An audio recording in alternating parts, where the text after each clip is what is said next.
ท่านเอ๋ยแสงสะอ่อนงามเด่นลวดลายผ้าแพรฝ้ายสนเผาดินแดนแห่งเมืองหนาวนี้เอื้นว่าสนเผ่ามงมีวัฒนธรรมอวดหลายเสื้อเผ่าพงพันธุ์มักยิบปักถักเซลหัตถกรรมแทนผืนผ้ามีสีสันลวดลายเอกลักษณ์ประจำเผ่าเฮาหนาก่อนสิได้แพ้ผืนผ้าเป็นผ้าลายให้สวมใส่ไปประดับเครื่องแต่งกายสง่างามตะการตา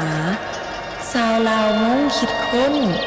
เป็นผลงานอันงดงาม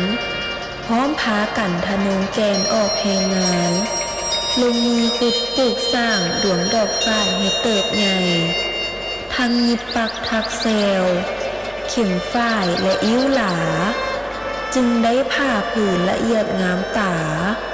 เป็นผืนแพรชนเผ่ามงมีเอกลักษณ์ดั้งเดิมจากรุ่นสู่รุ่นเฮามาพร้อมช่วยกันรักษาให้คงอยู่สืบไปกาลนานแท้แล้ว